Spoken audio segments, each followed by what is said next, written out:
আমরা যারা ফেসবুকটা চালাই, যারা চ্যাট জিপি চালান, চ্যাট জিপি অ্যাপস যারা ডাউনলোড দিয়েছেন, যে কোনো ছবি করার জন্য চ্যাট জিপির জন্য যে কোনো প্রশ্ন আদান প্রদান করেন, তাহলে চ্যাট জিপি কিন্তু আপনাদের কারোর জন্য ভালো, কারোর জন্য আবার দুঃসংবাদ। কারো আপনাদের সরকার আইডিটা পেজটা কিন্তু হারিয়েও যেতে পারে, যাতে তার সকল তথ্য কিন্তু চ্যাট জিপির কাছে আপনাদের আছে।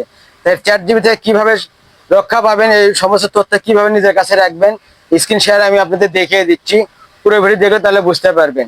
চলুন সরাসরি স্ক্রিনে আপনাদের মাধ্যমে দেখিয়ে দিচ্ছি। চলে আসবে চ্যাট জিপি, এখানে সরাসরি ট্যাব দেখতেছেন, এই যে এখানে এখানে ট্যাপ দিবেন। এখানে ট্যাপ দেওয়ার পরে চলে আসবেন আপনারা কথায় যে মানুষের আইকন দেখতে পাচ্ছেন, এই মানুষের আইকনের মাথায় এখানে ট্যাপ দিবেন। ট্যাপ দেওয়ার পরে চলে আসবেন আপনার হচ্ছে যে ডেটা ডেটা নিয়ন্ত্রণ।